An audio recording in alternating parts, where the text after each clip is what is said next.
Hello guys, अगर आपको मेरी ऑडियो पसंद आए तो प्लीज़ लाइक एंड सब्सक्राइब ज़रूर करें। Thank you. अध्याय एक अनचाही मुलाकात। मुंबई की भागती दौड़ती सुबह 11वीं मंजिल की उस चमकदार आर्किटेक्चर फर्म में आराध्या के लिए हर सुबह एक तयशुदा रूटीन थी। उसके डेस्क पर रखी कॉफ़ी, सामने खुला लैपटॉप और बगल में पड़े आर्किटेक्चरल ड्राइंग्स, सब कुछ उसकी जिंदगी की तरह व्यवस्थित और प्लान किया हुआ था। आराध्या को परफेक्शन पसंद था और उसकी जिंदगी भी उसी परफेक्शन की तस्वीर थी। एक सफल करियर, एक प्यारा बॉयफ्रेंड और जल्द होने वाली शादी का वादा। आज की सुबह थोड़ी अलग थी। उसके बॉस ने उसे अपने केबिन में बुलाया। आराध्या, हमारे पास एक नया प्रोजेक्ट है, बहुत बड़ा और दिलचस्प। बॉस की आवाज में उत्साह था।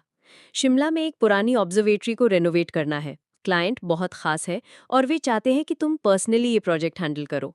शिमला? आराध्या के दिमाग में पहाड़ों की ठंडी हवा और सुकून की तस्वीरें घूमने लगी। उसे शहर के इस शोर से कुछ दिनों की छुट्टी चाहिए थी। ये प्रोजेक्ट उसके लिए एक नया चैलेंज था और उसे पूरा यकीन था कि वह इसे भी अपने बाकी प्रोजेक्ट्स की तरह सफलतापूर्वक पूरा कर लेगी। उसे क्या पता था कि ये प्रोजेक्ट सिर्फ एक इमारत की रेनोवेशन नहीं, बल्कि उसकी पूरी जिंदगी की रेनोवेशन बनने वाला है। 2 दिन बाद आराध्या शिमला की घुमावदार सड़कों पर अपनी एसयूवी चला रही थी। पहाड़ों की खूबसूरती और चीड़ के पेड़ों की ताज़ी खुशबू उसे सुकून दे रही थी। वह अपनी इस परफेक्ट जिंदगी में थोड़ी और परफेक्शन जोड़ने आई थी। उसकी मंजिल थी एक पहाड़ी की चोटी पर बनी पुरानी स्काई गेजर ऑब्जर्वेटरी। जब वो ऑब्जर्वेटरी पहुंची तो वहां का नज़ारा उम्मीद से ज्यादा शांत और भव्य था। एक पुरानी पत्थर की इमारत जिसके ऊपर एक विशाल दूरबीन वाला डोम था। चारों तरफ हरियाली और दूर दूर तक फैले बर्फीले पहाड़। आराध्या ने अपनी गाड़ी पार्क की और नीचे उतरी। हवा में एक अजीब सी ठंडक थी और सूरज की किरणें पत्थरों पर तिरछी पड़ रही थी। उसने अपने नोट्स निकाले और अंदर जाने के लिए मुड़ी। तभी ऑब्जर्वेटरी के दरवाजे से एक लंबा दुबला पतला आदमी बाहर निकला। उसके बाल बिखरे हुए थे, आंखों पर मोटे चश्मे थे और उसने एक ढीला ढाला स्वेटर पहना हुआ था। वो किसी प्रोफेसर जैसा लग रहा था, अपनी ही दुनिया में खोया हुआ। वो मोबाइल पर बात करते हुए बाहर आया और सीधा आराध्या से टकरा गया। Oh sorry. आराध्या लड़खड़ा गई। उसके नोट्स जमीन पर बिखर गए। वो आदमी रुका, लेकिन उसके चेहरे पर कोई खास भाव नहीं था। उसने सिर्फ एक नज़र आराध्या और उसके बिखरे नोट्स पर डाली, फिर अपने मोबाइल कॉल पर वापस चला गया। हाँ हाँ, मैं देख रहा हूँ उनकी गैलेक्सी M31 में क्या हो रहा है, जरा रुको। आराध्या गुस्से से लाल हो गई। ये आदमी कितना अजीब और रूखा है। उसने झुककर अपने नोट्स उठाए और उस आदमी ने बिना एक और शब्द कहे अपना फोन कान पर लगाए आगे बढ़ गया। हेलो, एक्सक्यूज मी, आप इस ऑब्जर्वेटरी के इंचार्ज हैं? मैं आराध्या हूँ, आर्किटेक्ट। मुझे आपसे मिलना था। वो आदमी रुका, मुड़ा और आराध्या को देखा, जैसे उसे अभी अभी महसूस हुआ हो कि वहां कोई और भी है। उसकी आंखों में एक अजीब सी चमक थी, जैसे वो अभी भी सितारों में खोया हुआ हो। ओ, उसने कहा। उसकी आवाज धीमी और गहरी थी। मैं कबीर हूँ। उसने अपना हाथ आगे बढ़ाया। उसका हाथ ठंडा और बेजान लग रहा था। और हाँ, मैं इस ऑब्जर्वेटरी का मालिक और इंचार्ज हूँ, लेकिन अभी मैं थोड़ा बिजी हूँ। क्या हम बाद में मिल सकते हैं? आराध्या को लगा जैसे उसके सिर पर कोई आसमान टूट पड़ा हो। ये आदमी क्लाइंट है? इतना लापरवाह! बाद में? मिस्टर कबीर, मुझे यहाँ खास तौर पर इस प्रोजेक्ट के लिए भेजा गया है। मेरा समय बहुत कीमती है। उसकी आवाज में झुंझलाहट थी। कबीर ने उसकी बात को अनसुना कर दिया, अपनी कलाई पर बंधी घड़ी देखी और फिर से अपने फोन पर बात करने लगा। ठीक है प्रोफेसर, मैं आपको बाद में कॉल करता हूँ। उसने फोन रखा और आराध्या की तरफ मुड़ा। तो आप आराध्या हैं। आपने कहा था कि आप आज शाम तक पहुंचेंगी। आप थोड़ी जल्दी आ गई। उसके चेहरे पर कोई पछतावा नहीं था, सिर्फ एक शांत स्वीकृति। आराध्या ने गहरी सांस ली।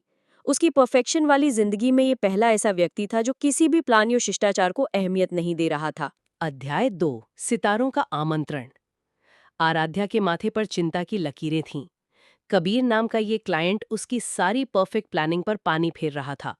उसे शहर में रहते हुए भी प्रोजेक्ट की समय सीमा का ख्याल था, लेकिन कबीर के लिए समय मानो सितारों की गति से चलता था, बहुत धीमी गति से। मिस्टर कबीर, आराध्या ने अपनी झुंझलाहट को छिपाते हुए कहा, हम शिमला में छुट्टी मनाने नहीं आए हैं। ये एक प्रोफेशनल प्रोजेक्ट है और हमारे पास एक डेडलाइन है। कबीर ने अपना चश्मा थोड़ा ऊपर किया। उसकी आंखें आराध्या पर टिकी, जैसे वो पहली बार उसे ठीक से देख रहा हो। डेडलाइन? आप किस बारे में बात कर रही हैं? उसकी आवाज शांत थी, उसमें कोई जल्दी नहीं थी। सितारों के लिए कोई डेडलाइन नहीं होती मिस आराध्या, और मैं उन्हीं के साथ काम करता हूँ। आराध्या को लगा कि वो इस आदमी को कभी नहीं समझ पाएगी। लेकिन हमें तो इस ऑब्जर्वेटरी को रेनोवेट करना है मिस्टर कबीर। क्या आप मुझसे कुछ बेसिक जानकारी देंगे या मैं सिर्फ हवा से अंदाजा लगाऊंगी? कबीर ने एक हल्की सी मुस्कान दी, जो उसकी बिखरी हुई शक्ल पर थोड़ी अजीब लग रही थी। ठीक है, मेरे पीछे आओ। वो बिना किसी औपचारिक बातचीत के मुड़ा और ऑब्जर्वेटरी के अंदर चला गया। आराध्या को ना चाहते हुए भी उसके पीछे जाना पड़ा। अंदर ऑब्जर्वेटरी और भी शानदार थी, लेकिन उतनी ही अस्त व्यस्त भी। चारों तरफ किताबें, चार्ट्स, टेलीस्कोप के पुर्जे बिखरे हुए थे। धूल की एक पतली परत हर चीज पर जमी थी, जैसे समय यहां ठहर गया हो। कबीर उसे मुख्य डोम में ले गया, जहां एक विशाल दूरबीन आसमान की ओर इशारा कर रही थी। उसने दूरबीन की ओर देखा, उसकी आंखों में एक अलग ही चमक थी। ये मेरा मंदिर है मिस आराध्या। यहां से हम अनंत को देखते हैं। और हमें इसे नया बनाना है मिस्टर कबीर। आराध्या ने अपनी बात पर जोर दिया। क्या आप मुझे बता सकते हैं कि आप इसमें क्या बदलाव चाहते हैं? कबीर ने आह भरी, जैसे उसे जमीन की बातों में कोई दिलचस्पी ना हो। मुझे बस इतना चाहिए कि ये सही से काम करे। मैं यहाँ बैठकर सितारों को देखना चाहता हूँ, ना कि दीवारों की मरम्मत करवाना। आराध्या को गुस्सा आ गया। आप मेरे समय को बर्बाद कर रहे हैं। अगर आपको यही सब करना है तो मुझे मुंबई वापस भेज दीजिए। कबीर ने उसकी ओर देखा। उसकी आंखों में अचानक एक चमक आ गई। मुझे नहीं पता कि आप शहर में क्या करती हैं मिस आराध्या, लेकिन यहाँ इन पहाड़ों में रात में तारे बिल्कुल अलग दिखते हैं। क्या आपने कभी उन्हें देखा है? आराध्या चुप हो गई। उसने शहर में कभी तारों को ध्यान से नहीं देखा था। मुंबई की रोशनी में तारे धुंधले पड़ जाते थे। आज रात? कबीर ने कहा। उसकी आवाज में एक अजीब सा आमंत्रण था। मेरे साथ आओ, मैं तुम्हें कुछ दिखाऊंगा जो तुमने पहले कभी नहीं देखा होगा। आराध्या झिझकी। उसे इस अजीब आदमी पर भरोसा नहीं था, लेकिन उसकी आंखों में एक ऐसी सच्चाई थी जो उसे अपनी ओर खींच रही थी। और उसके अंदर कहीं एक छोटी सी इच्छा भी थी कि वो वास्तव में देखे कि रात में तारे कैसे दिखते हैं। ठीक है, आराध्या ने कहा। उसे खुद यकीन नहीं था कि वो ऐसा क्यों कह रही है। आज रात। शाम ढलने लगी। पहाड़ों पर ठंड बढ़ने लगी थी। आराध्या ने खुद को गर्म कपड़ों में लपेटा और ऑब्जर्वेटरी के बाहर कबीर का इंतजार करने लगी। कबीर अपने सामान्य ढीले ढाले कपड़ों में बाहर आया। उसने अपने कंधे पर एक कंबल डाला हुआ था और उसके हाथ में एक थर्मस था। तैयार है मिस आराध्या? उसने मुस्कुराते हुए कहा। उसकी मुस्कान शांत थी, लेकिन पहली बार उसमें थोड़ी गर्माहट महसूस हुई। कबीर उसे ऑब्जर्वेटरी के पीछे एक छोटी सी पहाड़ी पर ले गया, जहां से पूरा आकाश साफ दिखाई देता था। जैसे जैसे वे ऊपर चढ़े, आसमानी रंग गहरे नीले में बदलने लगा और फिर धीरे धीरे काला होने लगा। एक एक करके तारे टिमटिमाने लगे। आराध्या ने आसमान की ओर देखा और उसकी आंखें खुली रह गईं। उसने अपनी जिंदगी में कभी इतने तारे नहीं देखे थे। वे अरबों की संख्या में थे, एक चमकदार चादर की तरह पूरे आकाश पर फैले हुए थे। कबीर ने उसे कंबल में लपेटा और थर्मस से गर्म चाय निकाल कर दी। इसे मिल्की वे कहते हैं आराध्या, उसने धीरे से कहा। हमारी अपनी आकाशगंगा। हर एक बिंदु एक सूरज है, और हर सूरज के अपने प्रेग हो सकते हैं, जहां हमारी तरह ही कोई तुम्हें देख रहा होगा। आराध्या ने आसमान की ओर देखा। उसकी आंखें औ और एक अजीब से सुकून से भरी हुई थीं। उसकी सारी झुंझलाहट, सारा गुस्सा कहीं खो गया था। वो अपनी परफेक्ट दुनिया से बहुत दूर इस शांत पहाड़ी पर एक अजनबी के साथ बैठकर सितारों को देख रही थी।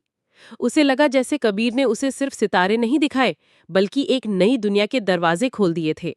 एक ऐसी दुनिया जहां परफेक्शन से ज्यादा अनंत की सुंदरता मायने रखती थी। कबीर ने आराध्या की ओर देखा। उसकी आंखें चमक रही थीं। क्या ये आपके शहर के शोर से बेहतर नहीं है? आराध्या ने मुस्कुराते हुए सिर हिलाया। वो मान चुकी थी कि ये अनुभव उसके हर प्लान से ज्यादा खास था। इस रात इन सितारों की छांव में आराध्या को नहीं पता था कि वो कबीर के साथ सिर्फ सितारों को नहीं देख रही थी, बल्कि अपनी किस्मत के धागों को भी आपस में गुंथे हुए देख रही थी। अध्याय 3। खामोशियां बोलती हैं। शिमला की ठंडी रात में सितारों की अनगिनत दुनिया के नीचे आराध्या और कबीर एक साथ बैठे थे। आराध्या, जो परफेक्शन और व्यवस्था की आदी थी, उस पल में खुद को इतना शांत और अछूता महसूस कर रही थी जितना उसने कभी सोचा नहीं था। कबीर की खामोशी अब उसे अजीब नहीं लग रही थी, बल्कि उसमें एक अजीब सी गहराई महसूस हो रही थी।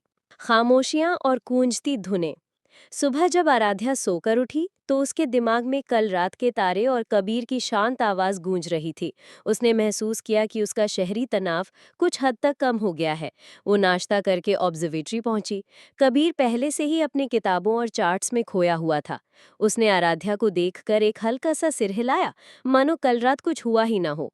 आराध्या ने अपने ड्राइंग्स और मेजरमेंट टूल्स निकाले और काम शुरू कर दिया। कबीर अपने काम में इतना मग्न में था कि उसे आसपास की कोई सुध नहीं थी। आराध्या को कभी कभी गुस्सा आता तो कभी उस पर दया। वो सोचती कि कोई आदमी इतना दुनिया से कटा हुआ कैसे हो सकता है। कई दिनों तक यही चलता रहा। आराध्या दिन में ऑब्जर्वेटरी में काम करती, नोट्स लेती और कबीर से काम से जुड़ी बातें पूछने की कोशिश करती, जिसका जवाब वो अक्सर संक्षिप्त और अधूरा देता। रात में अगर मौसम साफ होता तो कबीर बिना कहे उसे पहाड़ी पर ले जाता और वे साथ बैठकर तारे देखते।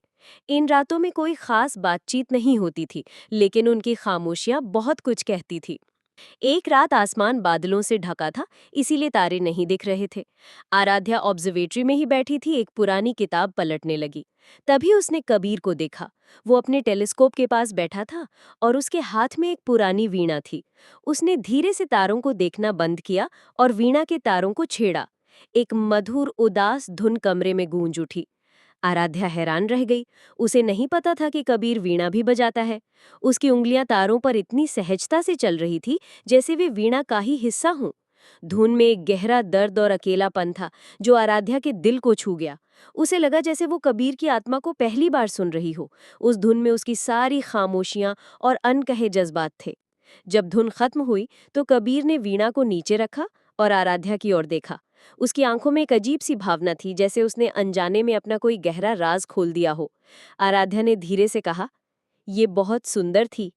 कबीर ने हल्का सा सिर हिलाया, जैसे उसने कोई बड़ी बात न की हो। ये धुन मेरे लिए खास है। आराध्या और कुछ पूछना चाहती थी, लेकिन कबीर फिर से अपनी किताबों में खो गया। उस रात आराध्या को एहसास हुआ कि कबीर सिर्फ एक खामोश एस्ट्रोनॉमर नहीं था, बल्कि उसके अंदर एक पूरी दुनिया छिपी थी जिसे वो बहुत कम लोगों के साथ साझा करता था।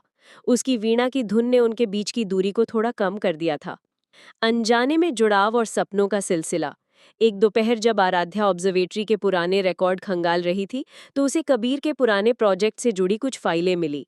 उसे एक प्रोजेक्ट में कबीर के हाथ से लिखी कुछ अजीबोगरीब स्केच मिले। एक अज्ञात महल, एक रहस्यमयी चेहरा और एक अजीब सा निशान। स्केच पर धूल जमी थी और वे अधूरे से थे। आराध्या को लगा कि ये बस उसके सपनों की उपज है। तभी आराध्या को अपने पुराने धुंधले सपनों की एक झलक याद आई।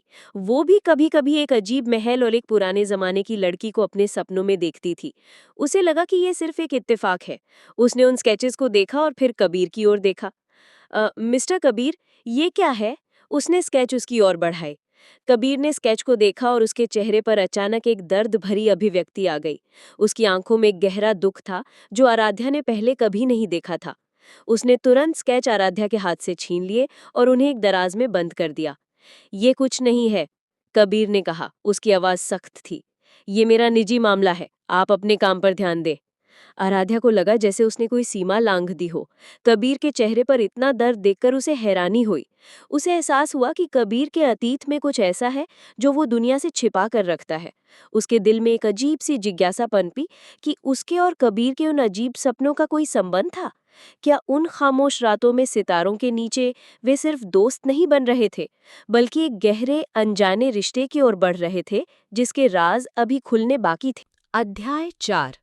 अजनबी सपने, जाना पहचाना दर्द। कबीर की वीणा की धुन और उसके स्केच में छिपा दर्द आराध्या को अंदर तक छू गया था। वो जानती थी कि कबीर सिर्फ सितारों में ही नहीं खोया हुआ था, बल्कि किसी गहरे राज और अतीत के दर्द में भी उलझा हुआ था। आराध्या की अपनी जिंदगी व्यवस्थित थी, लेकिन अब उसे भी कुछ अजीब से सपनों और यादों की धुंध महसूस होने लगी थी। सपनों का सिलसिला और शिमला का रहस्य। कबीर द्वारा दराज में बंद किए गए स्केच आराध्या के दिमाग में घूम रहे थे। एक अजीब सा महल, एक लड़की का चेहरा और एक निशान, ये सब कुछ उसे अपने ही धुंधले सपनों की याद दिला रहे थे। क्या ये महज एक इत्तेफाक था या कुछ गहरा कनेक्शन? अगली कुछ रातों तक आराध्या को लगातार वही सपना आता रहा। सपने में वो खुद को उसी प्राचीन भव्य महल में देखती जिसके स्केच कबीर ने बनाए थे। वो एक खूबसूरत लिबास में होती और एक अनजान पुरुष उसके करीब आता। उसकी आंखें कबीर की आंखों जैसी थी, लेकिन उसके चेहरे पर एक अलग ही भाव था। सपने में एक डरावनी आवाज भी आती जो उन्हें अलग करने की धमकी देती। जब वो नींद से जागती तो उसका दिल जोर से धड़क रहा होता और उसे एक अजीब सा डर महसूस होता। एक सुबह आराध्या ने हिम्मत करके कबीर से पूछा। वो ऑब्जर्वेटरी के बाहर पहाड़ियों को निहार रहा था। मिस्टर कबीर, आराध्या ने धीरे से कहा, क्या आपको कभी अजीब से सपने आते हैं? किसी पुराने महल के बारे में या किसी ऐसे चेहरे के बारे में जिसे आप जानते नहीं? कबीर ने अचानक से मुड़कर आराध्या की ओर देखा। उसकी आंखों में एक पल के लिए हैरानी, फिर एक गहरा दर्द उभर आया। आप ऐसा क्यों पूछ रही हैं? उसकी आवाज में एक सख्ती थी। बस ऐसे ही, आराध्या ने झिझकते हुए कहा। मुझे भी कुछ ऐसे ही सपने आ रहे हैं। कबीर कुछ देर के लिए चुप हो गया। उसने फिर से दूर पहाड़ियों की ओर देखना शुरू कर दिया। हाँ, उसने धीरे से कहा, मुझे हमेशा से ऐसे सपने आते रहे हैं। एक महल, एक चेहरा और एक दर्द। उसकी आवाज में एक अजीब सी उदासी थी। ये मेरा अतीत है मिस आराध्या, एक ऐसा अतीत जिसे मैं भूलना चाहता हूँ। आराध्या ने महसूस किया कि कबीर के शब्दों में कितना दर्द छिपा था। उसे लगा जैसे वे दोनों किसी अनजाने धागे से जुड़े हुए हैं। उनके सपने, एक ही तरह के महल और वही दर्द। क्या ये महज एक संयोग था? अतीत की परछाएं और जाना पहचाना दर्द। जैसे जैसे ऑब्जर्वेटरी का रेनोवेशन प्रोजेक्ट आगे बढ़ा, कबीर और आराध्या एक दूसरे के करीब आने लगे। लेकिन एक अजीब सी दूरी अभी भी उनके बीच थी। वे अब ज्यादा समय बिताते, कभी काम के सिलसिले में तो कभी शांत पहाड़ी पर बैठकर। कबीर अब पहले से थोड़ा ज्यादा बोलता, अपनी रिसर्च और सितारों के बारे में बताता। आराध्या को उसकी वैज्ञानिक सोच और ब्रह्मांड के प्रति उसका जुनून बेहद आकर्षक लगता था। वो जान चुकी थी कि कबीर का अकेलापन उसकी पसंद नहीं, बल्कि किसी गहरे दर्द का नतीजा था। एक दिन आराध्या ने ऑब्जर्वेटरी के पुराने पुस्तकालय में एक धूल भरी किताब देखी। वो एक स्थानीय इतिहास की किताब थी जिसमें शिमला के पुराने राजवंशों और महलों के बारे में लिखा था। उसके पन्ने पलटते हुए उसकी नज़र एक तस्वीर पर पड़ी। ये वही महल था जो उसके सपनों में आता था, और वही महल जो कबीर के स्केच में था। ये महल शिमला से कुछ दूरी पर था और अब खंडहर बन चुका था। आराध्या का दिल तेजी से धड़कने लगा। उसने जल्दी से किताब उठाई और कबीर के पास गई। मिस्टर कबीर, ये देखिए। उसने तस्वीर कबीर की ओर बढ़ाई। कबीर ने तस्वीर देखी और उसका चेहरा सफेद पड़ गया। उसके हाथ कांपने लगे। उसकी आंखों में एक अजीब सा भय और दर्द एक साथ छलक रहा था। ये नामुमकिन है। ये वही महल है ना जो आपके स्केच में था और मेरे सपनों में भी? आराध्या ने पूछा। उसकी आवाज में एक अजीब सी बेचैनी थी। कबीर ने गहरी सांस ली। ये महल, ये मेरा अतीत है, एक बहुत दर्दनाक अतीत। उसने अपनी आंखें बंद कर लीं, जैसे वो उस दर्दनाक याद को फिर से जीना नहीं चाहता था। इस महल में मैंने सब कुछ खो दिया था, मेरा परिवार, मेरी खुशियां। उसकी आवाज टूट रही थी। आराध्या ने कबीर के चेहरे पर देखा। उसे लगा जैसे कबीर का दर्द उसके अपने दर्द से जुड़ गया हो। उसके सपनों का महल, कबीर का दर्दनाक अतीत और उनके बीच का अनजाना खिंचाव, सब कुछ एक साथ जुड़ता जा रहा था। उसे लगा जैसे वे किसी ऐसी कहानी के पात्र हैं जो वे दोनों ही नहीं जानते। हमें इस महल में जाना चाहिए, आराध्या ने अचानक कहा। शायद वहां हमें अपने सपनों का जवाब मिल जाए और आपके दर्द का भी। कबीर ने अपनी आंखें खोली और आराध्या को देखा। उसकी आंखों में पहले तो डर था, फिर एक अजीब सी दृढ़ता आ गई। वो जानता था कि वो इस अतीत से ज्यादा देर तक भाग नहीं सकता था। आराध्या की मौजूदगी ने उसे हिम्मत दे दी थी। ठीक है, कबीर ने कहा। उसकी आवाज अब स्थिर थी। हम जाएंगे, लेकिन इसके परिणाम क्या होंगे ये हमें नहीं पता। दोनों को नहीं पता था कि ये यात्रा सिर्फ एक खंडहर महल तक ही नहीं थी, बल्कि अपने अतीत के गहरे राजों को खोलने की थी, जो शायद उनकी किस्मत को हमेशा के लिए बदल देगा। क्या वे वहां अपने अजनबी सपनों का सच ढूंढ पाएंगे, या कोई और दर्दनाक सच्चाई उनका इंतजार कर रही थी? अध्याय 5, खंडहर का राज, पुनर्लिखित। आराध्या और कबीर के अजीब सपने, कबीर के स्केच और अब उस पुराने महल की तस्वीर, सब कुछ एक ऐसे रहस्य की ओर इशारा कर रहा था जिसे नज़रअंदाज करना नामुमकिन था। उस महल में कुछ था, कुछ ऐसा जो उनके अतीत और वर्तमान को जोड़ रहा था। कबीर का दर्द और आराध्या की जिज्ञासा उन्हें उस खंडहर की ओर खींच रहे थे जहां शायद उनके अनजाने सवालों के जवाब छिपे थे। अनजानी यात्रा और खंडहर का सन्नाटा। अगली सुबह शिमला की धुंधली पहाड़ियों के बीच आराध्या और कबीर ने उस रहस्यमयी महल की ओर अपनी यात्रा शुरू की। कबीर सामान्य से ज्यादा शांत था। उसके चेहरे पर एक अजीब सा तनाव था। आराध्या उसे समझ सकती थी। वो अपने अतीत का सामना करने जा रहा था, एक ऐसा अतीत जिसने उसे सालों से जकड़ रखा था। रास्ता कच्चा और ऊबड़ खाबड़ था। जैसे जैसे वो आगे बढ़े, शहर का शोर पीछे छूटता गया और घना जंगल उन्हें घेर लिया। कुछ देर बाद पेड़ों के बीच से उस महल का ऊपरी हिस्सा दिखाई दिया। वो ठीक वैसा ही था जैसा आराध्या के सपनों में और कबीर के स्केच में था, पुराना, भव्य और अब खंडहर में तब्दील। जब वे महल के पास पहुंचे तो एक अजीब सा सन्नाटा पसरा हुआ था। टूटी हुई दीवारें, जंग लगे लोहे के गेट और पत्थरों पर उगी काई, सब कुछ एक भूली हुई कहानी कह रही थी। हवा में एक अजीब सी उदासी थी, जैसे महल अभी भी अपने पुराने दिनों का शोक मना रहा था। कबीर ने कार रोकी और नीचे उतरा। वो महल को देख रहा था। उसकी आंखें दर्द और यादों से भरी थीं। आराध्या ने देखा कि उसके हाथ कांप रहे थे। क्या हुआ कबीर? आराध्या ने पूछा। उसकी आवाज में कोमलता थी। कबीर ने गहरी सांस ली। ये महल, यहाँ सब कुछ खत्म हो गया था आराध्या। उसकी आवाज में एक अजीब सा खालीपन था। उन्होंने महल के अंदर कदम रखा। टूटी हुई मेहराबें, ढहती हुई छतें और धूल भरी जमीन, सब कुछ बता रही थी कि ये जगह बरसों से वीरान थी। सूरज की रोशनी टूटी हुई खिड़कियों से अंदर आ रही थी। धूल के कण हवा में नाच रहे थे। दराज में छिपा राज और एक प्रेम कहानी की झलक। वे धीरे धीरे महल के कमरों से होते हुए आगे बढ़े। हर कमरा किसी पुरानी याद को संजोए हुए था। आराध्या को लगा जैसे वो इन दीवारों से परिचित है, जैसे वो पहले भी यहाँ आ चुकी हो। उसके सपनों की झलकियां और भी स्पष्ट हो रही थीं।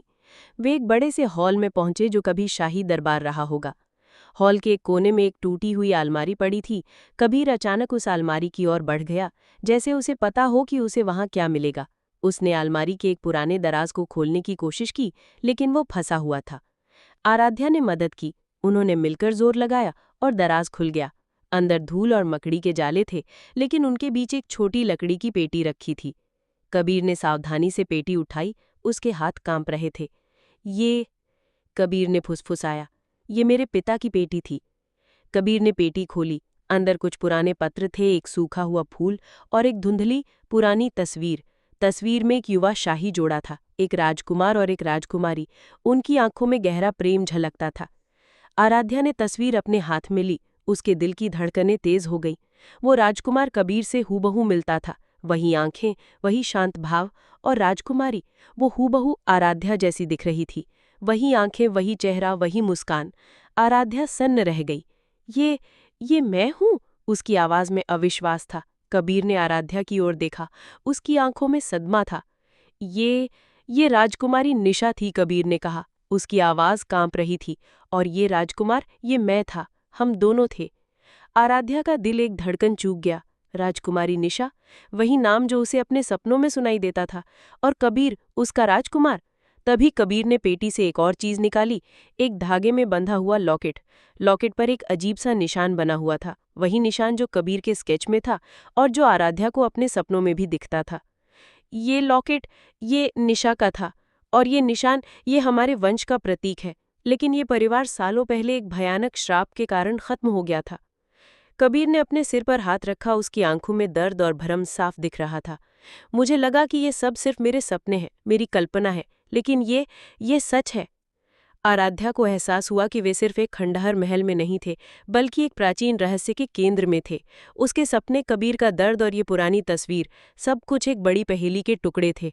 क्या वे सिर्फ अजनबी नहीं थे, बल्कि पिछले जन्म के बिछड़े हुए प्रेमी थे, जिन्हें एक साथ लाने के लिए किस्मत ने ये खेल रचा था?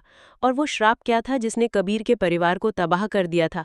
और क्या वो अब उन दोनों का पीछा कर रहा था? अध्याय 6, अतीत की गूंज। खंडहर महल के उस पुराने दराज में मिली राजकुमारी निशा की तस्वीर और कबीर की मां की पेटी ने आराध्या और कबीर को एक ऐसे सच के सामने ला खड़ा किया था जिसकी उन्होंने कल्पना भी नहीं की थी। आराध्या का चेहरा राजकुमारी निशा से मिलता था। और कबीर की बहन भी वही निशा थी। उनके सपने, उनके दर्द, सब एक प्राचीन श्राप से जुड़ा हुआ था जिसने कबीर के परिवार को तबाह कर दिया था। अब उन्हें उस श्राप का सच और अपने पिछले जन्म के रहस्य जानने थे। श्राप का सच और महल की कहानियां। कबीर ने कांपते हाथों से वो पुरानी पेटी उठाई जिसमें उनकी माँ के पत्र और निशा का लॉकेट था। आराध्या उसके बगल में खड़ी थी, उसका दिल तेजी से धड़क रहा था। वे दोनों खंडहर महल के उसी हॉल में बैठे जहां इतिहास की धूल जमी हुई थी और कबीर ने उन पत्रों को खोलना शुरू किया। पत्र कबीर की दादी ने लिखे थे जो उनके परिवार की सबसे उम्रदराज सदस्य थीं। उनमें एक भयानक कहानी लिखी थी, राजकुमारी निशा जो पिछले जन्म में आराध्या थी और राजकुमार कबीर जो खुद कबीर था, उनकी प्रेम कहानी। वे दोनों एक दूसरे से बेइंतहा मोहब्बत करते थे, लेकिन उनके राज्य ने एक शक्तिशाली जादूगर था जो निशा को हासिल करना चाहता था। जादूगर का नाम विक्रमादित्य था। कबीर ने फुसफुसाते हुए कहा। उसकी आवाज में एक अजीब सा भय था। उसने निशा को पाने के लिए हर मुमकिन कोशिश की, लेकिन निशा ने हमेशा उसे ठुकरा दिया। पत्रों में आगे लिखा था कि विक्रमादित्य ने निशा और राजकुमार कबीर के प्यार को खत्म करने के लिए एक भयानक काला जादू किया। शादी के दिन जब निशा और राजकुमार कबीर एक दूसरे से शादी करने वाले थे, विक्रमादित्य ने उन पर हमला कर दिया। एक भयंकर युद्ध हुआ जिसमें विक्रमादित्य ने राजकुमार कबीर को मार दिया। लेकिन मरने से पहले राजकुमार कबीर ने निशा से वादा किया कि वे अगले जन्म में फिर से मिलेंगे। इसके बाद विक्रमादित्य ने निशा को श्राप दिया कि वो कभी अपने प्यार को पूरा नहीं कर पाएगी और उसका परिवार भी कभी खुश नहीं रह पाएगा। निशा ने दुख में आत्महत्या कर ली, लेकिन श्राप उसके परिवार पर भी पड़ा। उसी श्राप के कारण महल में भयानक घटनाएं होने लगी और कबीर का पूरा परिवार धीरे धीरे खत्म हो गया। केवल कुछ ही लोग बचे जो महल को छोड़कर चले गए। कबीर के माता पिता ने उसी श्राप के डर से उसे महल से दूर रखा था और वे खुद भी श्राप के कारण ही किसी बीमारी से मर गए। मुझे हमेशा से लगता था कि मेरे परिवार में कुछ अजीब है, कबीर ने कहा। उसकी आंखों में आंसू थे। मेरे माता पिता भी अजीब बीमारियों से मरे थे और मुझे हमेशा ये महल सपने में आता था। आराध्या ने कबीर का हाथ थाम लिया। उसकी आंखों में भी आंसू थे। उसे लगा जैसे उसे अपने सपनों की पूरी कहानी मिल गई हो। वो राजकुमारी निशा थी और कबीर उसका राजकुमार। और विक्रमादित्य, क्या वो अभी भी मौजूद था? अतीत की गूंज और वर्तमान का डर। जैसे ही उन्होंने ये पत्र पढ़े, महल की दीवारों से एक अजीब सी गूंज सुनाई दी। हवा तेज हो गई और एक ठंडी हवा उन्हें छू कर गुजरी, जैसे अतीत की आत्माएं उनसे बात कर रही हों। आराध्या को लगा जैसे उसने उस दर्दनाक पल को खुद महसूस किया हो, राजकुमार कबीर की मौत और निशा का दुख। क्या आप ठीक है आराध्या? कबीर ने चिंता से पूछा। हाँ, आराध्या ने कहा। उसकी आवाज कांप रही थी। मुझे सब कुछ याद आ रहा है, टुकड़ों में, वही दर्द, वही गुस्सा। कबीर ने पेटी से निशा का लॉकेट निकाला। उस पर बना निशान अब और भी स्पष्ट दिख रहा था। इस श्राप को तोड़ने का कोई रास्ता होगा, कबीर ने कहा। उसकी आवाज में दृढ़ता थी। हम इसे ढूंढेंगे। लेकिन तभी महल के मुख्य दरवाजे पर एक अजीब सा शोर हुआ, जैसे कोई अंदर आ रहा हो। आराध्या और कबीर एक दूसरे को देखने लगे। क्या ये कोई जानवर था या कोई और? शोर बढ़ता गया और हॉल के प्रवेश द्वार पर एक साया दिखा। वो एक लंबा पतला आदमी था जिसने काले कपड़े पहने थे। उसके चेहरे पर एक अजीब सी क्रूर मुस्कान थी और उसकी आंखों में एक भयानक चमक थी। वो वही चेहरा था जिसे आराध्या ने अपने सपनों में देखा था, वही दुश्मन जादूगर विक्रमादित्य। वो बूढ़ा नहीं हुआ था, जैसे समय उस पर असर नहीं डाल रहा था। वो उनके वर्तमान जीवन में वापस आ गया था। आराध्या और कबीर एक दूसरे के करीब आ गए। उन्हें पता था कि उनका अतीत सिर्फ एक कहानी नहीं था, वो अब उनके सामने खड़ा था। विक्रमादित्य उन्हें फिर से अलग करने के लिए वापस आ गया था। इस बार ये सिर्फ एक सपना नहीं था, ये उनकी जिंदगी की सबसे बड़ी जंग थी। आखिरकार तुम मिल ही गए, विक्रमादित्य की आवाज गूंजी। उसकी आंखों में शैतानी चमक थी। मैं तुम्हें कभी अपने प्यार को पूरा नहीं करने दूंगा निशा, इस जन्म में भी नहीं। अध्याय 7 किस्मत का टकराव। राजकुमारी निशा और राजकुमार कबीर के अतीत का दुश्मन विक्रमादित्य उनके वर्तमान में लौट आया था। खंडहर महल में, जहां प्यार और श्राप का इतिहास दबा था, अब एक प्राचीन युद्ध फिर से शुरू होने वाला था। आराध्या और कबीर अपने पिछले जन्म के रहस्य और वर्तमान के डर के बीच खड़े थे, लेकिन इस बार वे अकेले नहीं थे। प्राचीन शक्ति का जागरण। विक्रमादित्य की आवाज महल के खंडरों में गूंज रही थी। उसकी आंखों में वही पुरानी क्रूरता थी जो पत्रों में वर्णित थी। उसने एक हाथ बढ़ाया और हवा में एक गहरी काली ऊर्जा घूमने लगी।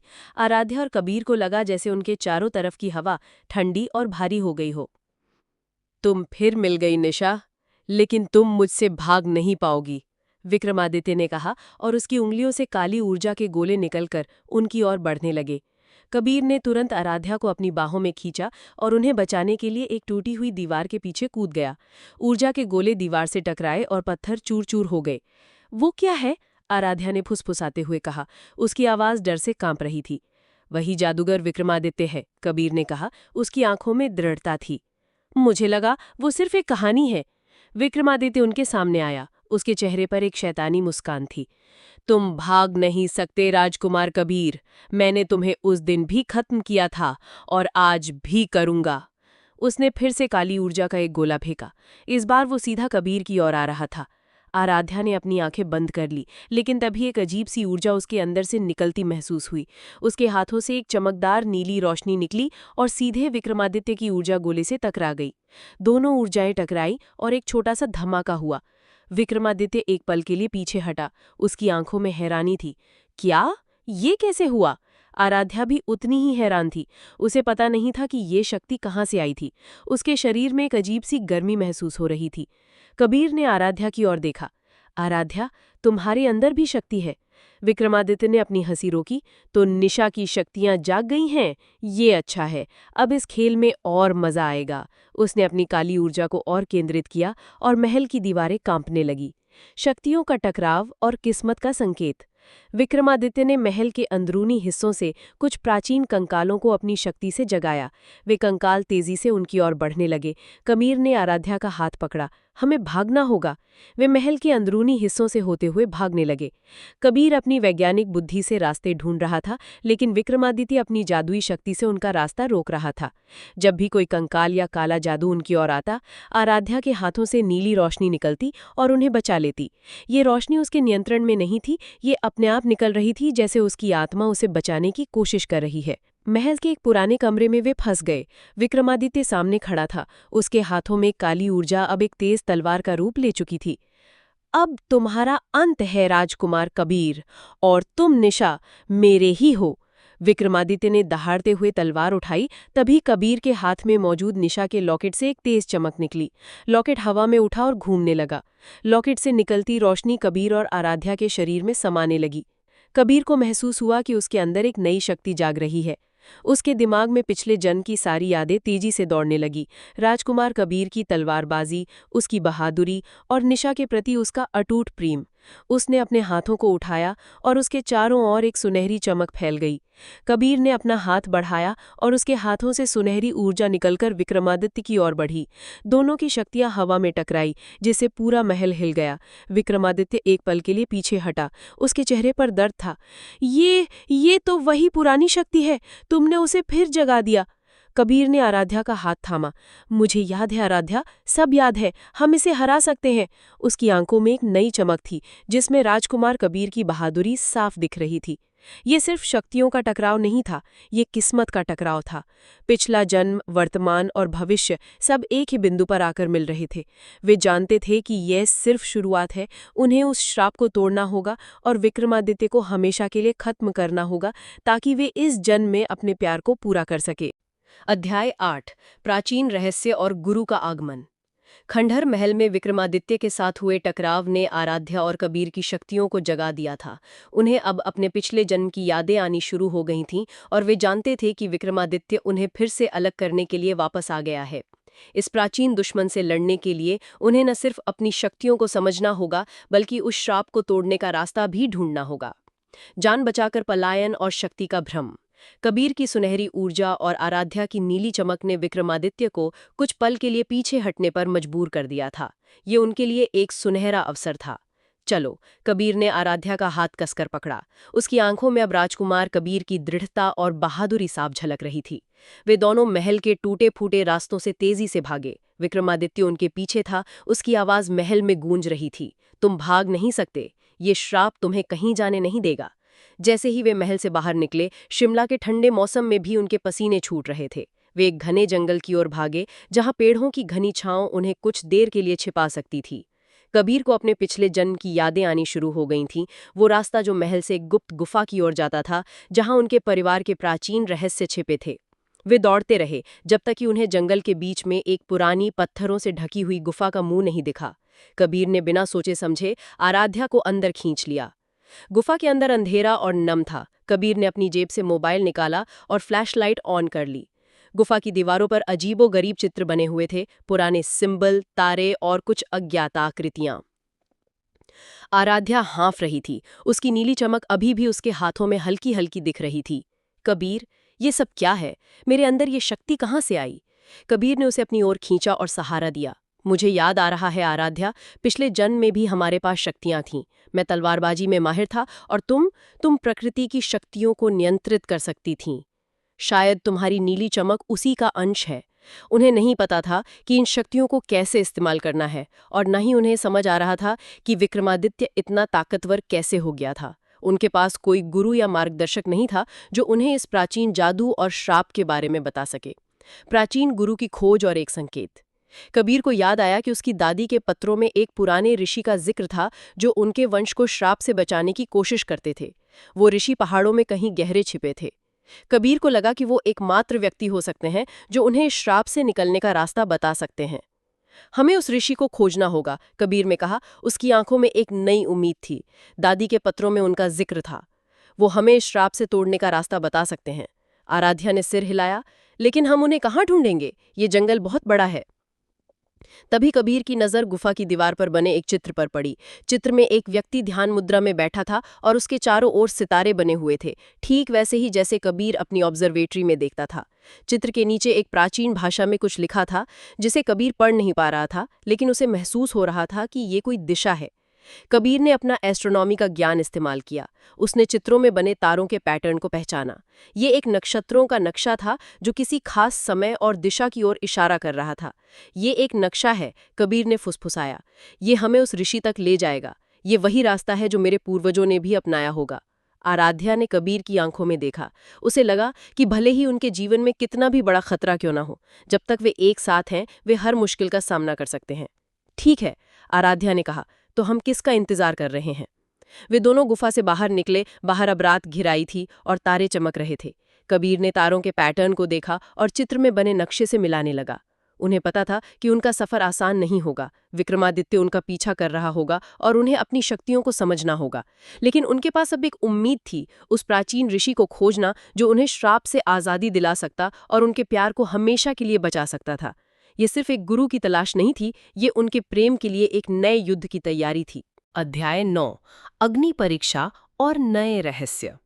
विक्रमादित्य से बचकर आराध्या और कबीर अब उस प्राचीन ऋषि की तलाश में थे जो उन्हें श्राप से मुक्ति दिला सकते थे। कबीर के पास नक्षत्रों का एक नक्शा था और आराध्या के अंदर अब नीली ऊर्जा की शक्ति थी। ये यात्रा सिर्फ एक खोज नहीं थी, बल्कि उनकी शक्तियों की अग्नि परीक्षा भी थी, और इस दौरान उन्हें अपने पिछले जन्म के कुछ और गहरे राज मिलने वाले थे। पहाड़ों की चुनौती और शक्ति का परीक्षण। नक्षत्रों के नक्शे के सहारे आराध्या और कबीर ने घने जंगल और ऊबड़-खाबड़ पहाड़ों में अपनी यात्रा शुरू की। दिन में वे चलते रहते और रात में कबीर तारों को देखकर अपनी दिशा सुनिश्चित करता। ये सफर उनके लिए शारीरिक और मानसिक रूप से चुनौतीपूर्ण था। भोजन और पानी की कमी थी और जंगली जानवरों का डर भी। जैसे जैसे वे आगे बढ़े, उनकी शक्तियों का परीक्षण होने लगा। एक दिन वे एक गहरी खाई के पास पहुंचे जिसे पार करना असंभव लग रहा था। कबीर ने अपने राजकुमार कबीर के रूप में अपनी यादों को याद करने की कोशिश की। उसे याद आया कि उनके पास पिछले जन्म में उड़ने की सीमित शक्ति थी जो उन्हें कुछ समय के लिए हवा में उठा सकती थी। हमें इसे पार करना होगा, कबीर ने कहा। उसने आराध्या का हाथ कसकर पकड़ा और अपनी सुनहरी ऊर्जा को केंद्रित किया। धीरे धीरे उनके शरीर हल्के होने लगे और वे हवा में थोड़ा ऊपर उठने लगे। ये एक मुश्किल काम था, लेकिन उन्होंने मिलकर खाई को पार कर लिया। आराध्या ने भी अपनी नीली शक्ति को समझना शुरू कर दिया था। एक शाम जब वे एक पहाड़ी दर्रे से गुजर रहे थे, एक बड़ा पत्थर ऊपर से गिरने लगा। आराध्या ने तुरंत अपने हाथों को आगे किया और उसकी नीली ऊर्जा ने पत्थर को अपनी जगह पर रोक दिया, जैसे किसी अदृश्य दीवार ने उसे थाम लिया हो। कबीर ने अपनी सुनहरी ऊर्जा का उपयोग करके पत्थर को सुरक्षित नीचे गिराया। तुम्हारी शक्ति ये कमाल की है निशा, कबीर ने हंसते हुए कहा। आराध्या मुस्कुराई। और तुम्हारी भी राजकुमार। इन अनुभवों ने उनके बीच के बंधन को और मजबूत किया। उन्हें एहसास हुआ कि वे एक दूसरे के बिना अधूरे हैं और उनकी शक्तियां तभी पूरी होती हैं जब वे एक साथ काम करते हैं। इस यात्रा में वे सिर्फ शक्ति का उपयोग करना नहीं सीख रहे थे, बल्कि एक दूसरे पर भरोसा करना भी सीख रहे थे। प्राचीन गुफा और एक नया रहस्य। कई दिनों की यात्रा के बाद नक्षत्रों के नक्शे ने उन्हें एक बहुत ही प्राचीन और छिपी गुफा की ओर इशारा किया। ये गुफा इतनी अच्छी तरह से छिपी थी कि उसे खोजना लगभग असंभव था। गुफा के प्रवेश द्वार पर कुछ प्राचीन सिंबल बने थे जो कबीर के परिवार के वंश से मेल खाते थे। उन्होंने गुफा के अंदर कदम रखा। अंदर अंधेरा और शांत था। थोड़ी दूर चलने पर गुफा एक बड़े चेंबर में खुल गई। चेंबर के बीच में एक छोटा सा प्राचीन मंदिर बना था जिसमें एक पत्थर की मूर्ति रखी थी। मूर्ति एक साधु की थी जो ध्यान मुद्रा में था। उनके चारों ओर जड़ी बूटियां और कुछ पुराने ताड़पत्र रखे थे। ये वही ऋषि हैं, कबीर ने फुसफुसाया।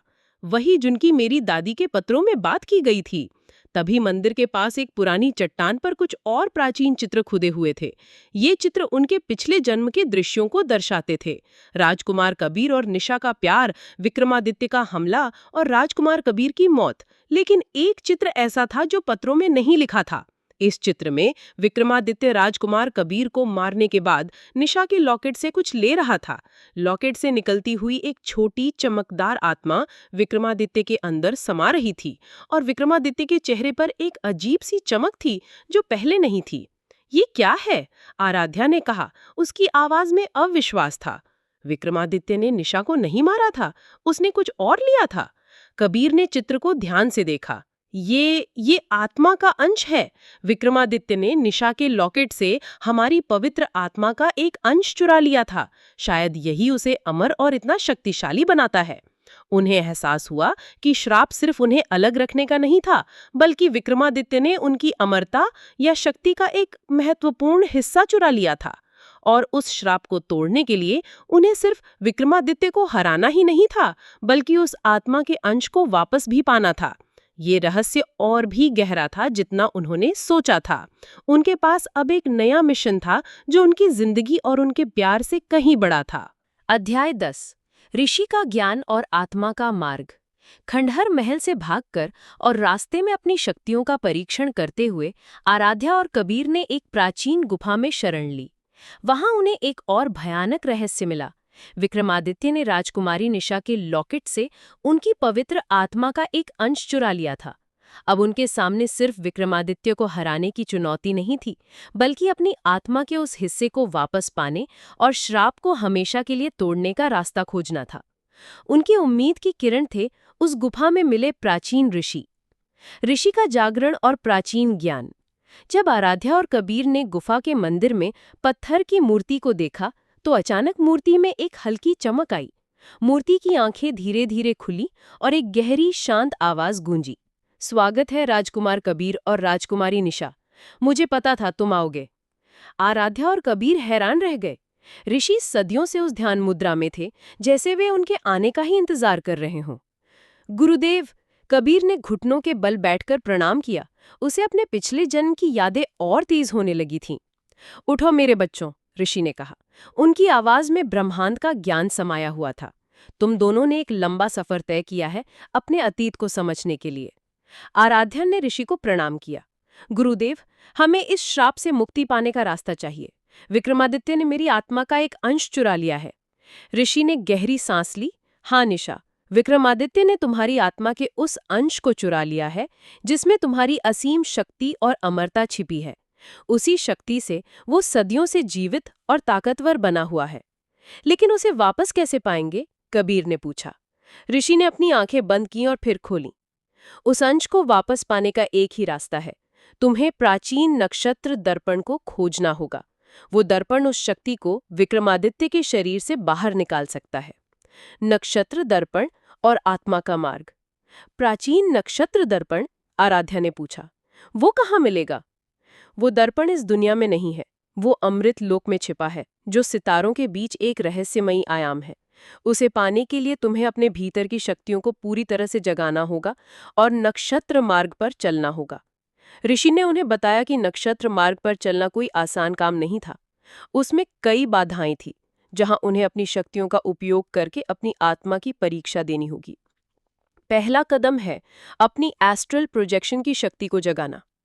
राजकुमार कबीर, तुम अपनी ध्यान की शक्ति से अपनी आत्मा को शरीर से बाहर निकालकर नक्षत्र मार्ग पर विचरण कर सकते हो। और निशा, तुम्हारी प्रकृति की शक्ति तुम्हें मार्गदर्शन देगी। तुम्हें ये कैसे करना होगा? कबीर ने पूछा। तुम्हें अपने प्रेम की शक्ति पर भरोसा करना होगा।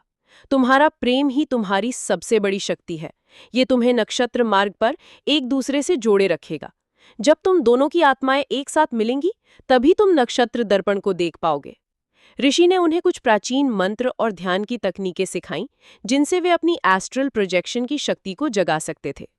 उन्होंने उन्हें यह भी बताया कि विक्रमादित्य को कैसे हराना है। जब तुम दर्पण से आत्मा के अंश को वापस पालोगे, तो विक्रमादित्य कमजोर हो जाएगा। उस समय तुम्हें अपने प्रेम की पूरी शक्ति से उस पर प्रहार करना होगा। एक और बात, ऋषि ने कहा। उनकी आवाज गंभीर थी। विक्रमादित्य अपनी शक्ति से तुम्हारी यादों और तुम्हारी आत्मा को भ्रमित करने की कोशिश करेगा। तुम्हें अपने प्रेम पर अटल रहना होगा, वरना तुम हमेशा के लिए उस नक्षत्र मार्ग में खो जाओगे। आराध्या और कबीर ने एक दूसरे की ओर देखा।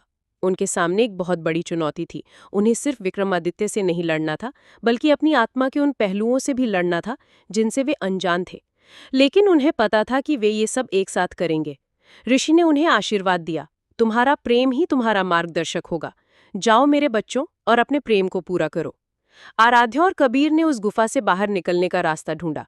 उनके दिमाग में अब सिर्फ एक ही लक्ष्य था, नक्षत्र दर्पण को खोजना, अपनी आत्मा के अंश को वापस पाना और विक्रमादित्य को हमेशा के लिए खत्म करना, ताकि वे इस जन्म में अपने प्रेम कहानी को अधूरा न छोड़े। उनका सफर अब एक अलौकिक मोड़ ले चुका था। अध्याय 11, नक्षत्र मार्ग की परीक्षा। ऋषि के ज्ञान ने आराध्या और कबीर को उनके जीवन का सबसे महत्वपूर्ण लक्ष्य दिया था, नक्षत्र दर्पण को पाना और विक्रमादित्य द्वारा चुराई गई आत्मा के अंश को वापस लाना। ये सिर्फ एक भौतिक यात्रा नहीं थी, बल्कि उनकी आत्माओं की परीक्षा थी। एक ऐसा मार्ग जहां उन्हें अपने प्यार पर पूरी तरह भरोसा करना था। एस्ट्रल प्रोजेक्शन की शुरुआत। गुफा में ऋषि के मार्गदर्शन के बाद आराध्या और कबीर ने अपनी एस्ट्रल प्रोजेक्शन की शक्ति को जगाने का अभ्यास शुरू किया। ये कोई आसान काम नहीं था। उन्हें अपने शरीर को पूरी तरह से शांत करके अपनी चेतना को बाहर निकालना था। कबीर ने पहले कोशिश की। उसने ऋषि द्वारा सिखाए गए मंत्रों का जाप किया और ध्यान केंद्रित किया। धीरे धीरे उसके शरीर से एक धुंधली सुनहरी चमक निकलनी शुरू हुई, जो उसके ही शरीर की एक पारदर्शी प्रतिकृति थी। लेकिन वो अस्थिर थी और तुरंत अपने शरीर में वापस समा गई। ये मुश्किल है, कबीर ने हाफते हुए कहा। लगता है मुझे अभ्यास की जरूरत है। आराध्या ने उसका हाथ थामा। हम एक साथ करेंगे। उन्होंने घंटों अभ्यास किया। आराध्या अपनी प्रकृति की शक्ति का उपयोग करके अपने मन को शांत करती और कबीर अपनी वैज्ञानिक समझ से उस प्रक्रिया को समझने की कोशिश करता। धीरे धीरे उन्होंने महसूस किया कि जब वे एक दूसरे का हाथ पकड़े रहते थे और अपने प्यार पर ध्यान केंद्रित करते थे, तो उनकी शक्तियां अधिक सामंजस्य बिठाती थी। कई असफल प्रयासों के बाद एक रात जब तारे गुफा के मुंह से चमक रहे थे, उन्होंने फिर से प्रयास किया। इस बार कबीर के शरीर से सुनहरी चमक निकली और अधिक स्थिर हुई। फिर आराध्या के शरीर से नीली चमक निकली और दोनों चमकें आपस में मिल गईं। उनकी आत्माएं एक दूसरे से जुड़ी हुई अपने भौतिक शरीर से बाहर निकल आई। ये एक अविश्वसनीय अनुभव था। वे अपने ही शरीरों को नीचे देखते रहे, जैसे वे गहरी नींद में हों। उनके आसपास की दुनिया पारदर्शी और हल्की लग रही थी। गुफा की दीवारें, पत्थर, सब कुछ उनके आर पार दिख रहा था। हमने कर दिखाया, आराध्या की आत्मा ने कबीर की आत्मा से कहा। उनकी आवाजें एक दूसरे की चेतना में गूंज रही थी। ये नक्षत्र मार्ग है, कबीर की आत्मा ने जवाब दिया। हमें इस पर चलना होगा। नक्षत्र मार्ग की पहली परीक्षा। नक्षत्र मार्ग पर चलना अंतरिक्ष में तैरने जैसा था। उनके चारों ओर अरबों तारे चमक रहे थे और आकाश गंगाएं उनके ऊपर घूम रही थी। ये एक विस्मयकारी दृश्य था, लेकिन साथ ही डरावना भी। हमें अमृत लोक खोजना होगा, कबीर की आत्मा ने कहा। जैसे ही उन्होंने आगे बढ़ना शुरू किया, उनके सामने पहला परीक्षण आया। रास्ते में अजीबोगरीब आकृतियां बनने लगी। उनके पतीत के डर, उनकी शंकाएं।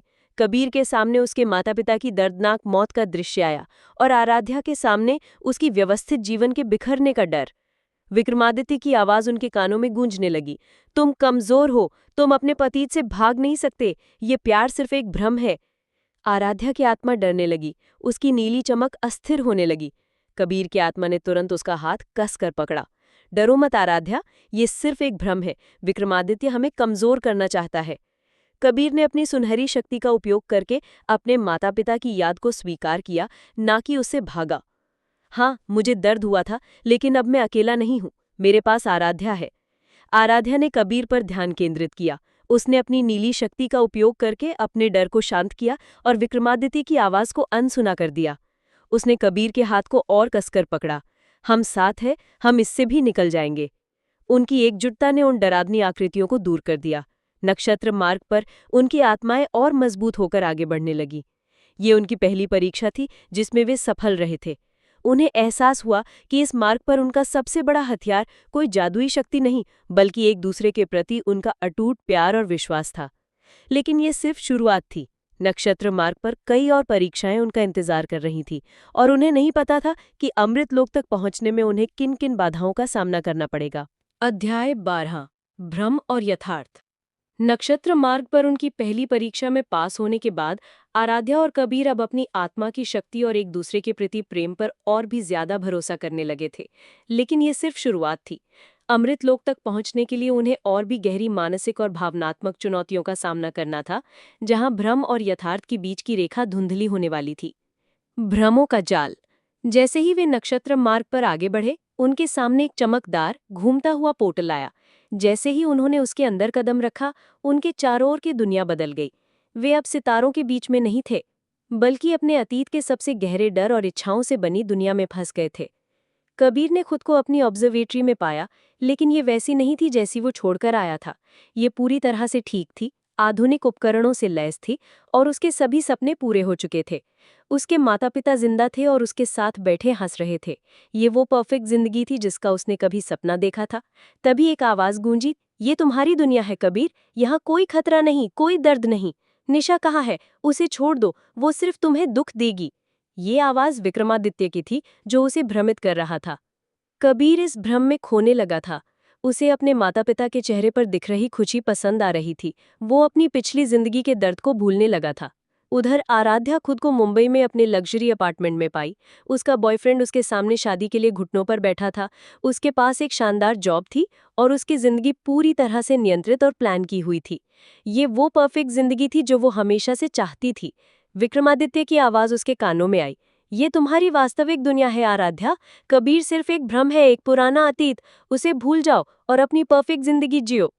आराध्या भी इस भ्रम में फंसने लगी थी। उसे अपनी पुरानी व्यवस्थित जिंदगी की सुरक्षा पसंद आ रही थी। उसे लगा जैसे कबीर और ये पूरा नक्षत्र मार्ग सिर्फ एक बुरा सपना था। प्रेम की शक्ति और यथार्थ की पहचान।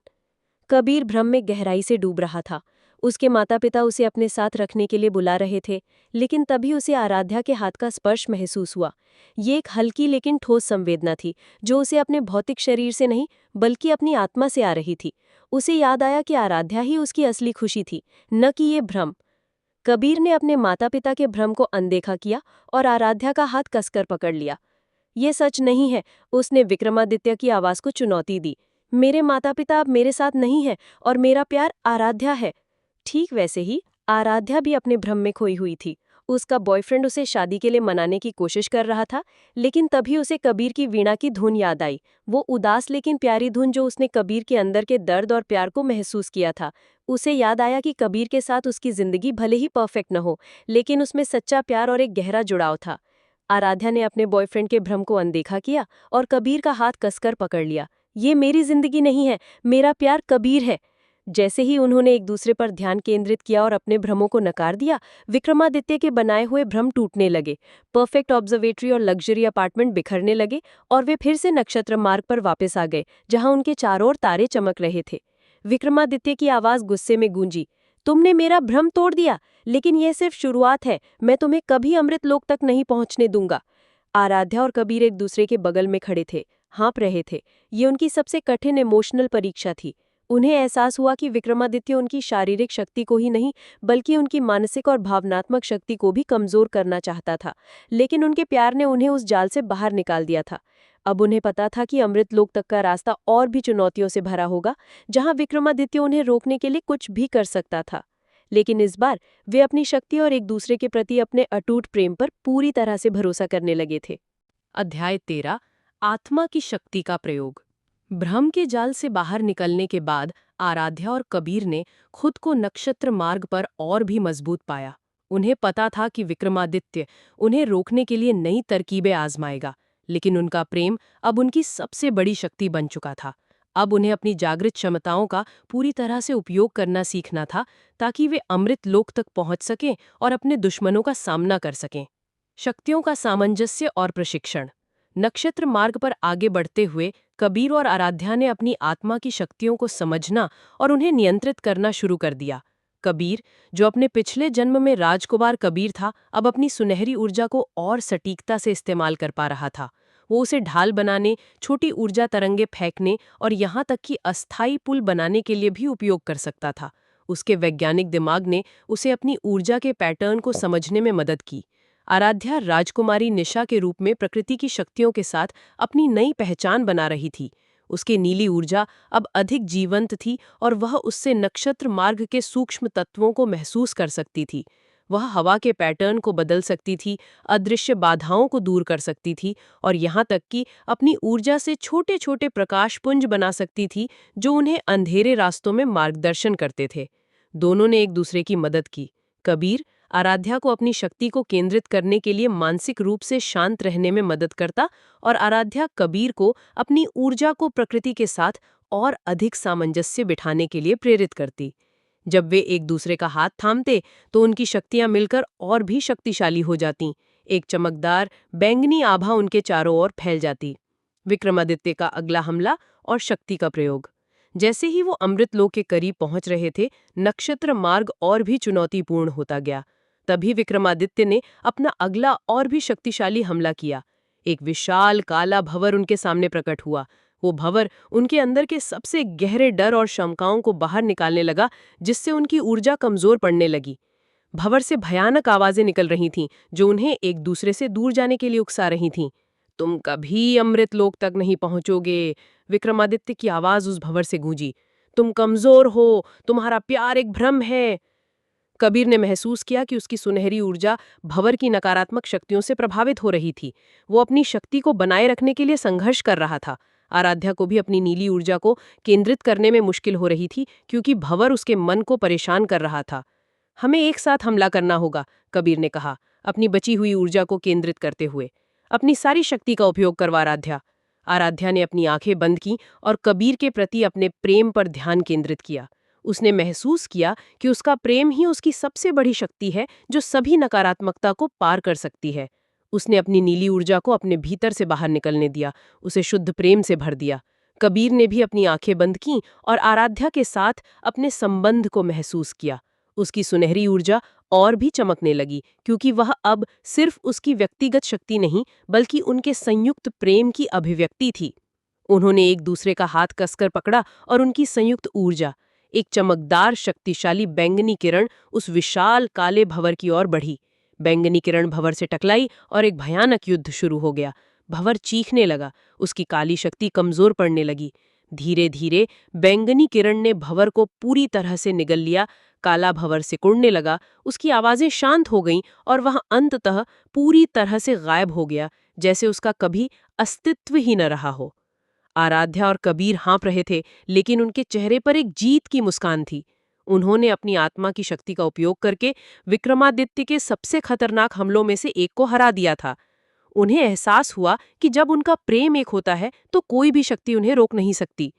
अब अमृतलोक का मार्ग साफ था। उन्हें नहीं पता था कि वहां क्या इंतजार कर रहा था, लेकिन वे जानते थे कि वे अपने आत्मा के अंश को वापस पाने और विक्रमादित्य को हराने के करीब हैं। अध्याय 14 अमृतलोक का द्वार। विक्रमादित्य के भ्रमों और हमलों को अपनी आत्मा की शक्ति और अटूट प्रेम से पार करते हुए आराध्या और कबीर अब नक्षत्र मार्ग पर अमृतलोक के करीब पहुंच चुके थे। ये वो आयाम था जहां नक्षत्र दर्पण छिपा था, वही दर्पण जो उनकी आत्मा के चुराए गए अंश को वापस लाने का एकमात्र साधन था। उनका सफर सिर्फ एक भौतिक यात्रा नहीं, बल्कि एक आत्मा की खोज था। अमृतलोक की आभा और द्वारपाल। काला भंवर नष्ट होने के बाद नक्षत्र मार्ग पर उनकी यात्रा और भी तेजी से आगे बढ़ी। उनके चारों ओर तारे और अधिक चमकदार हो गए और एक अजीब सी स्वर्गीय संगीत उनके कानों में गूंजने लगा। आराध्या और कबीर ने महसूस किया कि वे किसी पवित्र स्थान के करीब पहुंच रहे हैं। कुछ देर बाद उनके सामने एक विशाल चमकदार पोर्टल दिखाई दिया। ये पोर्टल किसी ठोस चीज से नहीं बना था, बल्कि शुद्ध प्रकाश और ऊर्जा से बना था, जो लगातार बदल रहा था और चमक रहा था। पोर्टल के बीच में एक भव्य द्वार था, जो तारों और आकाश गंगाओं से सजा हुआ था। ये अमृत लोक का द्वार है, कबीर की आत्मा ने कहा। उसकी आवाज में विस्मय था। जैसे ही वो द्वार के करीब पहुंचे, दो विशाल प्रकाशमान आकृतियां द्वार से बाहर निकलीं। वो ह्यूमनॉइड थीं, लेकिन उनके शरीर शुद्ध ऊर्जा से बने थे और उनके पंख सितारों से जड़े हुए थे। वे अमृतलोक के द्वारपाल थे। कौन हो तुम, जो अमृतलोक के पवित्र द्वार तक आए हो? एक द्वारपाल की आवाज गूंजी, जो ब्रह्मांड की गूंज जैसी थी। हम राजकुमार कबीर और राजकुमारी निशा हैं, कबीर ने कहा। उसकी आवाज में दृढ़ता थी। दूसरे द्वारपाल ने उनकी ओर देखा। उसकी आंखों में ज्ञान की चमक थी। तुम्हारी यात्रा लंबी और कठिन रही है, लेकिन अमृतलोक में प्रवेश करने के लिए तुम्हें अंतिम परीक्षा देनी होगी। क्या तुम इसके लिए तैयार हो? आराध्या और कबीर ने एक दूसरे की ओर देखा। उन्हें पता था कि ये अंतिम चुनौती होगी। नक्षत्र दर्पण और आत्मा का प्रतिबिंब। द्वारपालों ने उन्हें द्वार से गुजरने दिया। जैसे ही उन्होंने अमृतलोक में कदम रखा, उन्हें लगा जैसे वे किसी स्वप्न लोक में आ गए हों। ये किसी महल या पृथ्वी जैसी जगह नहीं थी, बल्कि शुद्ध ऊर्जा और चेतना का एक आयाम था। चारों ओर तैरते हुए तारे, चमकते हुए नेब्युला और ब्रह्मांडीय ऊर्जा के झरने थे। अमृतलोक के बीचों बीच एक विशाल पारदर्शी दर्पण हवा में तैर रहा था। वो दर्पण किसी साधारण शीशे से अलग था। उसमें अनगिनत आकाश गंगाओं और सितारों का प्रतिबिंब दिख रहा था। यही नक्षत्र दर्पण था। यही वो दर्पण है, आराध्या ने फुसफुसाते हुए कहा। उसकी आंखों में उम्मीद थी। तभी विक्रमादित्य की एक काली परछाई दर्पण के पास दिखाई दी। वो उन्हें अमृतलोक तक पहुंचने से रोकने में विफल रहा था, लेकिन वो अभी भी अपनी चुराई हुई शक्ति को छोड़ने को तैयार नहीं था। तुम यहाँ पहुंच तो गए, लेकिन तुम मुझे कभी नहीं हरा पाओगे, विक्रमादित्य की आवाज गूंजी। तुम्हारी आत्मा का अंश मेरे पास है और मैं उसे कभी नहीं छोड़ूंगा। उसने दर्पण को अपने काले जादू से घेरने की कोशिश की, ताकि वे उसे छू न सकें। कबीर और आराध्या ने एक दूसरे का हाथ थाम लिया। उन्हें पता था कि ये अंतिम लड़ाई है। ऋषि की बातें उन्हें याद आईं। तुम्हारा प्रेम ही तुम्हारी सबसे बड़ी शक्ति है। आराध्या और कबीर ने अपनी सारी शक्ति, सारा प्रेम केंद्रित किया। उनकी आत्माएं एक चमकदार बैंगनी रोशनी में बदल गईं।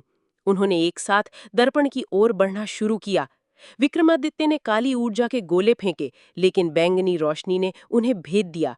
वे सीधे दर्पण की ओर बढ़े, अपनी सारी आत्मा की शक्ति को उसमें डालने के लिए तैयार थे। जैसे ही उनकी आत्माएं नक्षत्र दर्पण से टकराईं, दर्पण में एक भयानक चमक पैदा हुई। उसमें विक्रमादित्य का प्रतिबिंब दिखा और उसके अंदर से एक छोटा चमकता हुआ आत्मा का अंश बाहर निकलने लगा। वो अंश निशा की नीली चमक जैसा था, लेकिन और भी अधिक तीव्र और शक्तिशाली। विक्रमादित्य चीखने लगा, क्योंकि उसकी शक्ति उसे छीनी जा रही थी। आराध्या और कबीर ने अपने प्रेम की शक्ति से उस अंश को अपनी ओर खींचना शुरू कर दिया। ये अंतिम संघर्ष था, जो उनके भाग्य का निर्णय करने वाला था। अध्याय 15। प्रेम की विजय और नई सुबह। अमृत लोक में नक्षत्र दर्पण के सामने आराध्या और कबीर विक्रमादित्य से अपनी आत्मा का अंश वापस पाने के लिए लड़ रहे थे। विक्रमादित्य अपनी चुराई हुई शक्ति के साथ उन्हें रोकने की हर संभव कोशिश कर रहा था। ये सिर्फ उनकी आत्माओं की लड़ाई नहीं थी, बल्कि सदियों पुराने श्राप को तोड़ने और अपने प्रेम को हमेशा के लिए पूरा करने का अंतिम संघर्ष था। आत्मा की वापसी और विक्रमादित्य का अंत। नक्षत्र दर्पण से निकलती बैंगनी किरण और विक्रमादित्य के काले जादू के बीच एक भयंकर खींचतान चल रही थी। विक्रमादित्य दर्द से चीख रहा था, क्योंकि उसकी शक्ति उससे छीनी जा रही थी। आराध्या और कबीर ने अपनी सारी इच्छा शक्ति और अपने अटूट प्रेम को केंद्रित किया। उनकी आत्माएं और भी तेजी से चमकने लगीं, जैसे वे ब्रह्मांडीय ऊर्जा का स्रोत हों। तुम इसे वापस नहीं ले सकते, विक्रमादित्य ने दहाड़ते हुए अपने अंतिम बल से काली ऊर्जा का एक विशाल गोला फेंका। कबीर ने आराध्या का हाथ और कसकर पकड़ा। अब या कभी नहीं, आराध्या। उनकी संयुक्त बैंगनी ऊर्जा एक तेज धार की तरह विक्रमादित्य के गोले से टकराई। इस बार विक्रमादित्य का जादू पूरी तरह से ध्वस्त हो गया। बैंगनी किरण सीधे दर्पण में घुसी और एक पल में निशा की आत्मा का चमकीला अंश पूरी तरह से विक्रमादित्य के शरीर से निकलकर दर्पण में समा गया। विक्रमादित्य का शरीर कांपने लगा, उसकी शक्ति तेजी से कम होने लगी। वो बूढ़ा और कमजोर दिखने लगा। उसका चेहरा झुर्रियों से भर गया, जैसे समय ने उसे अचानक सदियों का बना दिया हो। वो घुटनों के बल गिरा। उसकी आंखों में निराशा थी। नहीं, ये नामुमकिन है, उसने फुसफुसाते हुए कहा। उसकी आवाज अब एक बूढ़े व्यक्ति की तरह थी। तुमने श्राप तोड़ दिया। तुमने मेरे अस्तित्व को खत्म कर दिया। नक्षत्र दर्पण से आत्मा का अंश निकलकर सीधे आराध्या की आत्मा में समा गया। उसे लगा जैसे उसके शरीर में एक अविश्वसनीय ऊर्जा का संचार हुआ हो। उसकी नीली चमक और भी तीव्र हो गई और उसे अपने पिछले जन्म की सारी यादें पूरी तरह से वापस मिल गईं। राजकुमारी निशा के रूप में उसका जीवन, उसका प्यार और उसका बलिदान। कबीर ने अपनी सुनहरी शक्ति का उपयोग करके विक्रमादित्य के बचे हुए अंश को पूरी तरह से नष्ट कर दिया। एक काली धुंध उठी और फिर गायब हो गई, जैसे विक्रमादित्य का अस्तित्व कभी था ही नहीं। अमृतलोक में शांति छा गई। द्वारपाल उनके सामने प्रकट हुए। उनके चेहरे पर प्रसन्नता थी। तुमने श्राप तोड़ दिया है मेरे बच्चों। तुम्हारा प्रेम ब्रह्मांड से भी शक्तिशाली साबित हुआ है। अमन का धोखा और एक नया इम्तिहान। आराध्या और कबीर ने एस्ट्रल प्रोजेक्शन से अपने भौतिक शरीरों में वापसी की। शिमला की गुफा में वे एक दूसरे के बगल में लेटे हुए थे। सूरज की किरणें गुफा के मुंह से अंदर आ रही थीं। उन्होंने एक दूसरे को गले लगा लिया और उनके होठों पर एक ऐसी मुस्कान थी जो सदियों के दर्द और इंतजार के बाद मिली थी। वो वापस अपनी ऑब्जर्वेटरी में लौटे, जहां का काम अधूरा था। आराध्या ने तुरंत अपने बॉयफ्रेंड अमन को फोन किया, उसे सब कुछ बताने के लिए जो उसके साथ हुआ था। उसने अपने सपनों, कबीर और इस अलौकिक यात्रा के बारे में बताना शुरू किया, लेकिन अमन ने उसकी बात पर यकीन नहीं किया। ये सब क्या बकवास है आराध्या? शिमला में तुम्हें क्या हो गया है? तुम किसी एस्ट्रोनॉमर के साथ प्यार में पड़ गई हो और अब ये अलौकिक कहानियां सुना रही हो? उसकी आवाज में गुस्सा और अविश्वास था। अमन को लगा कि आराध्या पागल हो गई है या वो उसे धोखा दे रही है। उसकी परफेक्ट, व्यवस्थित दुनिया में ऐसी अजीब कहानियों के लिए कोई जगह नहीं थी। मुझे लगता है तुम्हें कुछ समय तक अकेले रहना चाहिए आराध्या। मुझे नहीं लगता कि ये रिश्ता अब चल पाएगा। अमन ने बिना किसी और बहस के फोन काट दिया। आराध्या के हाथ से फोन छूट गया। उसे लगा जैसे उसे एक और धक्का लगा है। जिस जिंदगी को वो परफेक्ट मानती थी, वो एक झटके में बिखर गई। उसके आंसू बहने लगे। उसने कभी नहीं सोचा था कि उसका बॉयफ्रेंड उसे ऐसे बीच राह में छोड़ देगा, जब उसे सबसे ज्यादा सहारे की जरूरत थी। कबीर उसके पास आया और उसने अपने गले लगा लिया। कोई बात नहीं आराध्या, उसने तुम्हारा प्यार नहीं समझा। आराध्या ने कबीर को देखा। उसकी आंखों में दर्द था, लेकिन फिर एक समझदारी भी आई। उसे एहसास हुआ कि अमन ने उसकी सच्चाई को स्वीकार नहीं किया, जबकि कबीर ने उसे हर रूप में स्वीकार किया था। उसकी पिछली पहचान, उसकी शक्तियां और उसके अनसुने सपने भी। उस पल उसे और भी यकीन हो गया कि कबीर ही उसका सच्चा प्यार था। प्रेम की शाश्वत कहानी और नई सुबह। कबीर ने आराध्या को सहारा दिया और उन्होंने मिलकर ऑब्जर्वेटरी का काम पूरा किया, उसे अपने प्यार का प्रतीक बनाया। कबीर ने अपने जीवन का उद्देश्य बदल दिया। उसने अपनी ऑब्जर्वेटरी को एक रिसर्च सेंटर में बदल दिया, जहां वो प्राचीन ज्योतिष और ब्रह्मांडीय ऊर्जा के बारे में अध्ययन करता था। आराध्या ने भी अपने करियर को उसी दिशा में मोड़ दिया। आर्किटेक्चर को प्राचीन ज्ञान के साथ जोड़कर नए डिजाइन तैयार करने लगी। उन्होंने अपनी कहानी जानवी राय चौधरी और अपने परिवार को बताई। हालांकि उन्हें पूरी तरह यकीन नहीं आया, लेकिन उन्होंने उनके गहरे प्रेम को समझा और स्वीकार किया। आराध्या ने अपने पिता के परिवार को भी संभाला। उन्हें बताया कि उनके पिता की मौत एक दुर्घटना नहीं थी, बल्कि एक प्राचीन दुश्मन का काम था जो अब खत्म हो चुका है। शिमला में ऑब्जर्वेटरी के ऊपर कबीर और आराध्या अक्सर रात में साथ बैठते थे। वे अब सिर्फ तारों को देखते नहीं थे, बल्कि उन्हें महसूस करते थे, उनके साथ एक होते थे। उन्हें पता था कि उनका प्यार सिर्फ इस जन्म का नहीं, बल्कि सदियों से चला आ रहा है, एक ऐसा प्रेम जो समय और मृत्यु की सीमाओं को पार कर गया था। एक रात तारों की छांव में कबीर ने आराध्या का हाथ थामा।